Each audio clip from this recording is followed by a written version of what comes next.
আজকে আমার টপিক হলো most commonly used verbs, be verbs. আর এই বি ভার্বসগুলি ব্যবহৃত হয় যখনই বাংলায় আমরা হওয়া অর্থ বোঝাই। যেমন আমি একজন শিক্ষক, তুমি একজন ছাত্র। তুমি একজন ছাত্র ছিলে, তুমি একদিন একজন ডাক্তার হবে।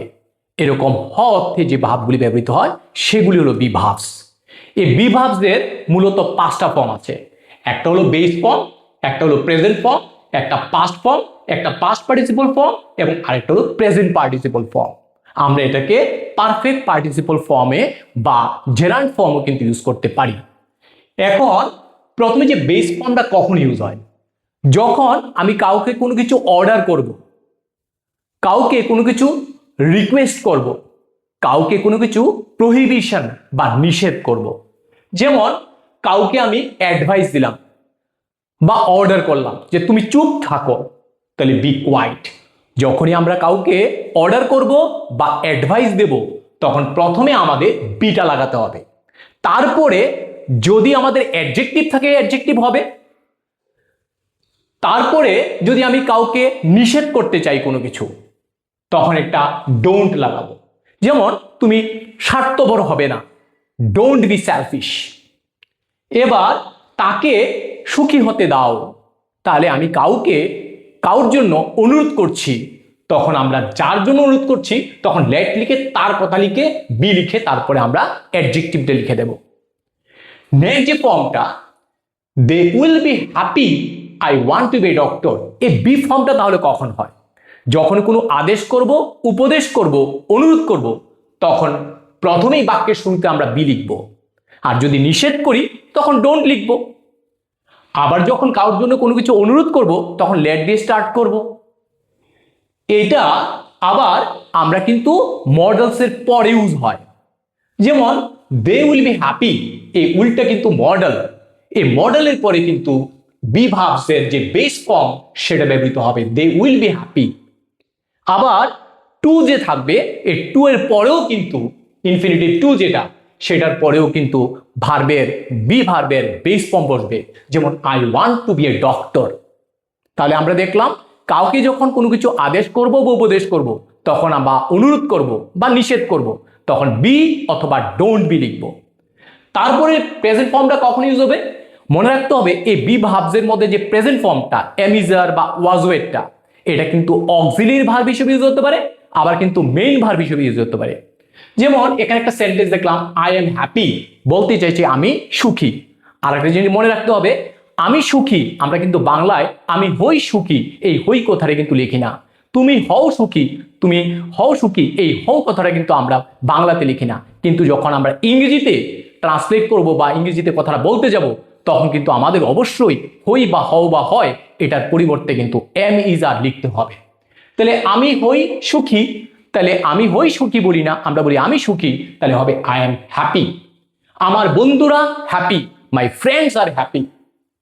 এখানে এই যে এম এবং আর ছাড়া এই সেন্টেন্স দুইটার মধ্যে আর অন্য কোনো ভাব নেই। এখানে এই দুইটা কিন্তু মেইন ভার্ব হিসেবে ইউজ হয়েছে। কিন্তু আমি যদি বলি যে he is playing cricket, say cricket খেলছে, এখানে কিন্তু এমিজারও আছে আবার প্লেইং নামক একটা ভার্বও আছে। তাহলে দুইটা ভার্ব আছে, এখানে প্লেট হলো মেইন ভার্ব আর ইজটা কিন্তু অক্সিলারি ভার্ব হয়ে গেছে। আবার English is spoken all over the world, এটা কিন্তু আমরা অ্যাক্টিভ ভয়েস প্যাসিভ ভয়েস আছে, এখানে ইংলিশটা বলা হয় সারা পৃথিবীতেই মানুষের দ্বারা, তখন এটা প্যাসিভ অর্থে কিন্তু আমরা কি করব, আমরা প্যাসিভ যখন করব অ্যাক্টিভ থেকে প্যাসিভ তখন কিন্তু এই বি ভার্বটা প্রেজেন্ট ফর্মটা ইউজ হয়। আবার আই এম হ্যাপি আমি সুখী, এটাকে যখন প্রশ্ন করব তখন হবে এম আই হ্যাপি। আবার যখন এটাকে আমরা নেগেটিভ করব আই এম নট হ্যাপি, তাহলে I am happy I am not happy. Am I happy you are happy you are not happy. Are you happy we are happy we are not happy are you happy. They are happy they are not happy are they happy. My friends are happy my friends are not happy are my friends happy. এইভাবে আমরা প্রশ্নবোধক বাক্য তৈরি করব। এবার past form, এই B ভার্বের past form হলো ওয়াজ আর হলো ওয়ার। এখানে দে ওয়ার হ্যাপি, তাহলে আমরা তারা সুখী ছিল। যদি অতীতে কেউ সুখী ছিল এরকম বোঝায় তখন কিন্তু আমাদের এম ইজ আর লিখতে পারবো না, আমরা লিখতে হবে ওয়াজ ওয়্যার।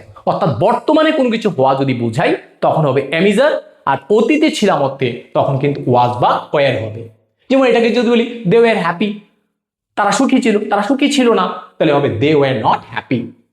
এবার তারা কি সুখী ছিল, ওয়্যার দে হ্যাপি, তারা কি সুখী ছিল না, ওয়্যারেন্ট দে হ্যাপি। এবার এটা কিন্তু এখানে মেইন ভার্ব হিসেবে ইউজ হয়েছে। তাহলে আমরা দেখলাম যখন আই এম হ্যাপি বা আই ওয়াজ হ্যাপি এগুলিকে যখন নেগেটিভ করব তখন শুধু নট লাগাবো, আর যখন ইন্টারোগেটিভ করব তখন এম ইজ আর বা ওয়াজ ওয়্যারটা বাক্যের শুরুতে চলে আসবে।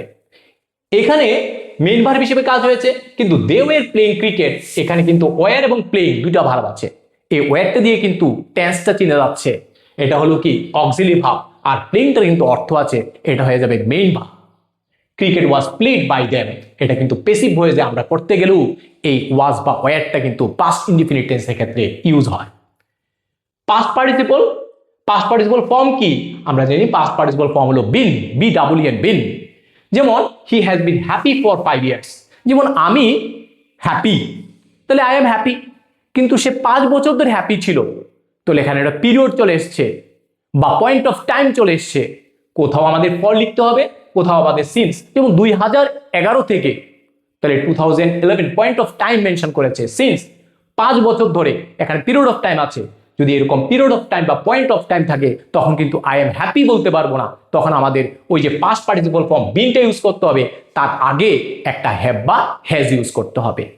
যেমন he has been happy for 5 years, সে 5 বছর ধরে কি সুখী, সে 2011 থেকে সুখী।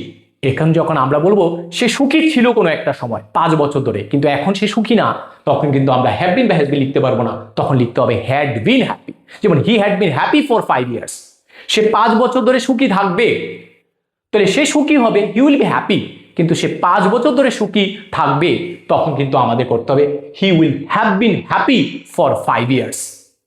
নেক্সট যে সেন্টেন্সটা প্রেজেন্ট পার্টিসিপল। প্রেজেন্ট পার্টিসিপল এই বি ভার্বের প্রেজেন্ট পার্টিসিপল কিন্তু নরমালি আমরা ইউজ করি না। যেমন আমরা বলতে পারি যে আমরা জানতে হবে যে বি ভার্বের কিন্তু প্রেজেন্ট পার্টিসিপল ফর্ম ইউজ হয় না, অর্থাৎ কন্টিনিউয়াস টেন্স ইউজ হয় না, কিন্তু কখনো কখনো এক্সেপশন হতে আমরা কিন্তু ইউজ করতে পারি।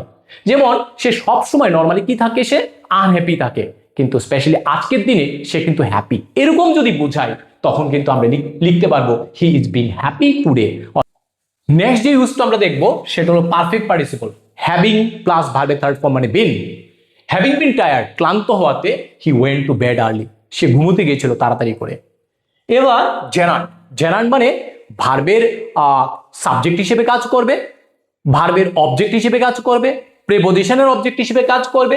তো ইজ হলো কি ভার্ব, ভার্বের সাবজেক্ট হিসেবে কাজ করেছে, অর্থাৎ এখানে বিন কিন্তু জেনান্ট হিসেবে কাজ করলো। যদি তোমাদের বি ভার্বসের উপর এই ভিডিওটা ভালো লেগে থাকে তাহলে অবশ্যই লাইক করবে, শেয়ার করবে, কমেন্ট করবে, আর যদি কোনো টপিকের উপর জানতে চাও তাহলে অবশ্যই কমেন্ট করে জানাবে।